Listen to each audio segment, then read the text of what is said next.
Hello everyone and welcome to GS fighters. दोस्तों आज है 11 नवंबर और 10 नवंबर और 11 नवंबर के लिए हम लोग करंट अफेयर्स का वीडियो डिस्कस करेंगे। इन 2 दिनों से जितने भी महत्वपूर्ण प्रश्न बनेंगे उन सभी प्रश्नों को हम इस वीडियो के माध्यम से आप तक पहुंचाने का प्रयास करेंगे। ओके, पीडीएफ के लिए डिस्क्रिप्शन में जाइए, वहां पर टेलीग्राम का लिंक दे रखा है। आप वहां से टेलीग्राम चैनल ज्वाइन कीजिए और टेलीग्राम पर प्रत्येक टेस्ट की पीडीएफ और प्रत्येक करंट अफेयर की पीडीएफ आपको वहां पर मिल जाएगी। ओके जी, चलिए वीडियो पसंद आता है आप लाइक कर सकते हो। पहला प्रश्न पढ़िए आप लोग। हाल ही में सैयद मुश्ताक अली ट्रॉफी 2023 का खिताब किस टीम ने जीता है? देखिए क्रिकेट से संबंधित एक टूर्नामेंट है और भारत में टी20 क्रिकेट का एक घरेलू टूर्नामेंट होता है ये, और इसका आयोजन बीसीसीआई के द्वारा होता है। ठीक है जी, ध्यान रखना, बीसीसीआई यानी कि board of cricket control of India के द्वारा इसका आयोजन होता है और इसमें पंजाब ने बड़ौदा को पराजित करके ये खिताब अपने नाम किया है। ध्यान रखना, सैयद मुश्ताक अली ट्रॉफी 2023 पंजाब ने जीती है बड़ौदा को पराजित करके। ठीक है, पंजाब की बात करें हम तो भगवंत मान यहाँ के सीएम हैं, गवर्नर हैं यहाँ के बनवारी लाल पुरोहित। अब आप मुझे पंजाब की कैपिटल क्या है कमेंट सेक्शन में जरूर लिखकर बताइए। ठीक है जी, चलिए अगला प्रश्न है, निम्न में से अंतरराष्ट्रीय सोलर गठबंधन का नया सदस्य कौन सा देश बना है? यानी कि इंटरनेशनल सोलर अलायंस का एक नया सदस्य ऐड हो चुका है और आपको बताना है कौन सा वह देश है। देखिए यह देश है चिली, साउथ अमेरिका का एक देश है और इसकी कैपिटल है सेंटियागो। ये 95वां देश बना है जिसने इंटरनेशनल सोलर अलायंस को ज्वाइन किया है। ओके, इंटरनेशनल सोलर अलायंस जो है इसका उद्देश्य सौर ऊर्जा के क्षेत्र में बदलाव लाना है। जीवाश्म ईंधन से सौर ऊर्जा के बदलाव को तेजी लाना इसका मुख्य उद्देश्य है।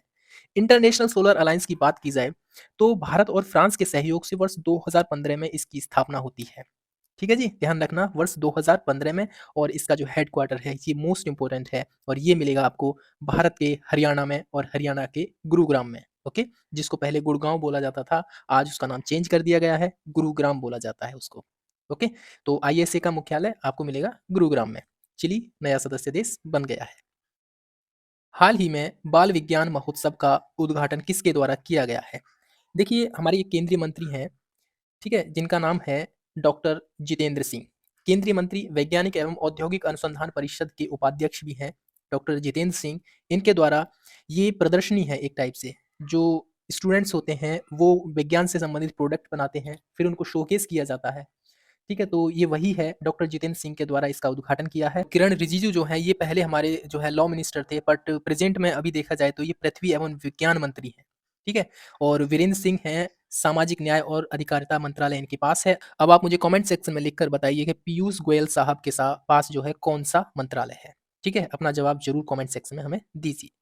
चलिए नेक्स्ट प्रश्न है हमारा, सुनील नरेन जिन्होंने इंटरनेशनल क्रिकेट से संन्यास लेने की घोषणा की है वह किस देश के खिलाड़ी हैं? सुनील नरेन। आपके ऑप्शंस हैं वेस्ट इंडीज, श्रीलंका, पाकिस्तान या फिर इंडिया। देखिए हमारे इस प्रश्न का सही जवाब वेस्ट इंडीज है, यानी ऑप्शन नंबर 1 एकदम सही है। और ये वेस्ट इंडीज के एक बॉलर हैं सुनील नरेन। और वेस्ट इंडीज की बात की जाए तो ये एक आइलैंड नेशन है जो कि आपको मिलेगा कैरिबियन सी में, और कैरिबियन सी मिलेगा आपको इस तरीके से, मान लीजिए ये है आपका नॉर्थ अमेरिकी कॉन्टिनेंट और इस तरीके से ये हो गया साउथ अमेरिकी कॉन्टिनेंट, तो कैरिबियन सी इस तरीके से यहाँ पर मिल जाएगा। ठीक है, ये नॉर्थ अमेरिका, ये साउथ अमेरिका है। ठीक है, और इधर पैसिफिक ओशन है और इधर अटलांटिक ओशन है। यहाँ पर एक आइलैंड नेशन है यानी द्वीपों का समूह है। ठीक है, इसको आर्कीपेलगो भी कह सकते हैं। आर्कीपेलगो उसको बोलते हैं जो बहुत सारे द्वीपों का एक ग्रुप होता है, उसको बोलते हैं। ठीक है, ध्यान रखना, सुनील नरेन जिन्होंने अंतरराष्ट्रीय क्रिकेट से संन्यास लेने की घोषणा की है वेस्ट इंडीज के बॉलर हैं। अगला प्रश्न है, किसी भी विश्व कप में शतक लगाने वाले अफगानिस्तान के प्रथम खिलाड़ी बने हैं? किसी भी विश्व कप में, ध्यान रखना। आपके ऑप्शंस हैं इब्राहिम जारदान, मोहम्मद सैफी, इकबाल मलिक, मोइन मलिक। देखिए हमारे इस प्रश्न का सही जवाब ऑप्शन नंबर 1 है। अफगानिस्तान के क्रिकेटर हैं जिनका नाम है इब्राहिम जारदान। इन्होंने ये पहले खिलाड़ी बने हैं जो किसी भी विश्व कप में इन्होंने शतक लगाया है। अफगानिस्तान के हैं और अफगानिस्तान की कैपिटल काबुल है और प्रेजेंट में अफगानिस्तान को रूल कर रहा है तालिबान। ठीक है, और ये 2023 में देखेंगे आप क्रिकेट को तो इंडिया इसको होस्ट कर रहा है वर्ल्ड कप को। तो ध्यान रखिए इसकी बैठक नई दिल्ली में हुई है। ठीक है जी, चलिए अगला प्रश्न है, 10 नवंबर 2023 को भारत और अमेरिका के मध्य 2+2 मंत्री स्तरीय वार्ता किस स्थान पर संपन्न हुई है? 2+2 का मतलब क्या होता है? देखिए 2 मंत्री यूएसए से आएंगे, ठीक है, और 2 मंत्री होंगे अपने इंडिया से। कौन-कौन से मंत्री होंगे ये? देखो, इंडिया की तरफ से हमारे डिफेंस मिनिस्टर हैं राजनाथ सिंह और जो फॉरेन मिनिस्टर हैं हमारे विदेश मामलों के जो मंत्रालय संभालते हैं डॉक्टर एस जयशंकर। उसी प्रकार यूएसए के हैं एंटोनी ब्लिंकन जो कि विदेश मंत्रालय इनके पास है और लॉयड ऑस्टिन इनके पास जो है डिफेंस मंत्रालय है। दोनों के ही मध्य यानी दोनों के ही 2-2 मिनिस्टर यहाँ मिलेंगे, इसीलिए इसका नाम 2+2 मंत्री स्तरीय वार्ता रखा गया है।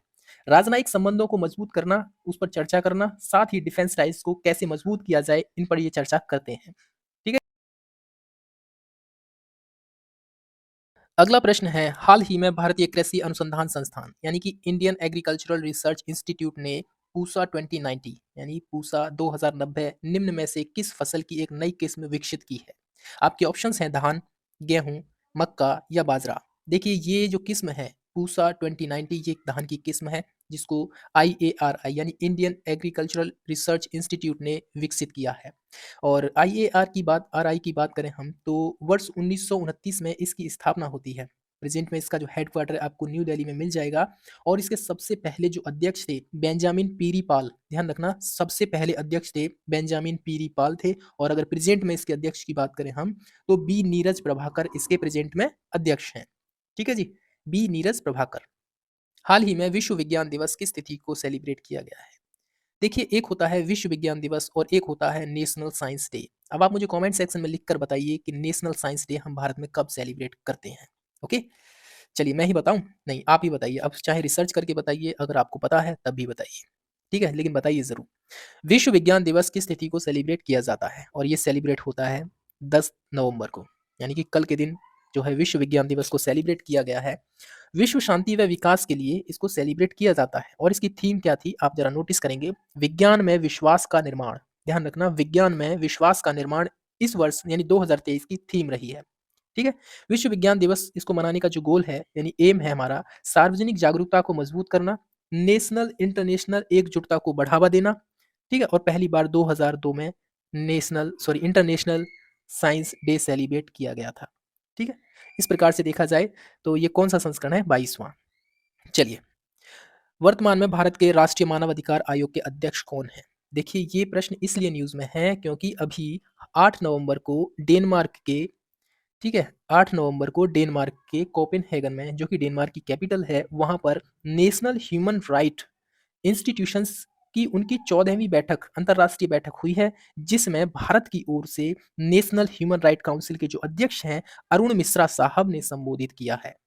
इसीलिए ये चर्चा में है और इसीलिए हमने ये पूछ लिया है कि नेशनल ह्यूमन राइट आयोग जो है हमारा नेशनल ह्यूमन राइट कमीशन इसके प्रेजेंट में हेड कौन है?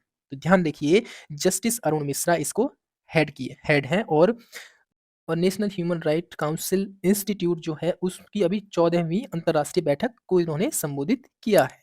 ठीक है, जस्टिस DY चंद्रचूड़ प्रेजेंट में हमारे CJI यानी चीफ जस्टिस ऑफ इंडिया हैं और पिनाकी चंद्र घोष जो है ये अभी प्रेजेंट में भारत के लोकायुक्त हैं। ठीक है, चलिए अगला प्रश्न है, हाल ही में किस राज्य ने जातिगत आरक्षण को 50% से बढ़ाकर 65% करने के लिए राज्य विधानमंडल में विधेयक पेश किया है? और हमारे इस प्रश्न का सही जवाब ये है बिहार। देखिए अभी बिहार में जातिगत जनगणना हुई है और जातिगत जनगणना के जब परिणाम आए तो उसके हिसाब से अब ये लोग रिजर्वेशन में इंक्रीज करना चाहते हैं। पहले एससी कैसी कैटेगरी को जो रिजर्वेशन था वो 16% था, अब ये 20% करना चाहते हैं इस विधेयक के माध्यम से। एसटी को जो रिजर्वेशन था वो 1% था, अब उसे 2% करना चाहते हैं। ओबीसी को जो रिजर्वेशन था वो 12% था, अब इसे 15% करना चाहते हैं ये लोग। ठीक है, और ध्यान रखना किसी भी राज्य में 50% से जो है रिजर्वेशन ज़्यादा नहीं होना चाहिए, ऐसा कहा था वर्ष 1992 में। एक केस आता है सुप्रीम कोर्ट में इंदिरा साहनी के नाम से और उसमें बोला गया था कि reservation should not be extend by 50%, but ऐसा होता हुआ नहीं दिखता है ग्राउंड लेवल पर।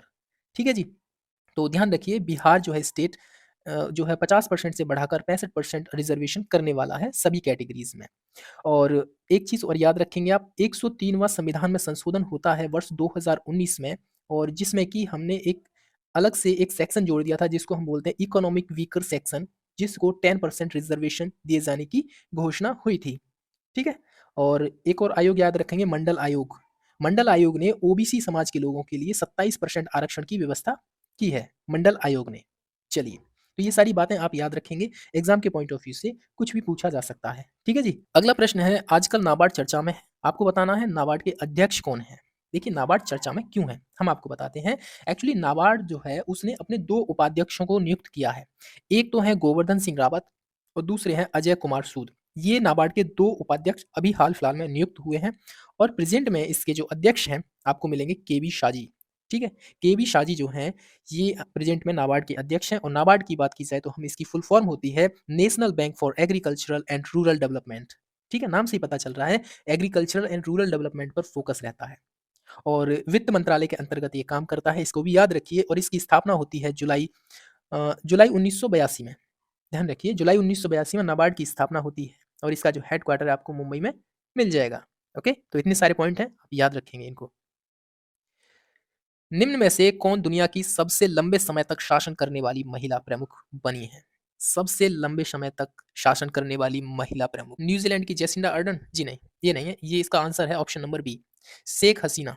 हमारे पड़ोसी देश बांग्लादेश की प्राइम मिनिस्टर हैं शेख हसीना। ये बनी हैं दुनिया में सबसे लंबे समय तक शासन करने वाली महिला प्रमुख। ठीक है? इनके जो पिताजी थे शेख मुजीबुर रहमान, जिन्होंने बांग्लादेश लिबरेशन आर्मी को जो है भारत की मदद से बांग्लादेश को लिबरेट कराया था पाकिस्तान से। और प्रेजेंट में देखा जाए तो बांग्लादेश के जो प्रेसिडेंट हैं मोहम्मद शहाबुद्दीन चप्पू हैं और कैपिटल यहाँ की ढाका मिल जाएगी आपको और करेंसी टका। ठीक है? चलिए, प्राइम मिनिस्टर शेख हसीना।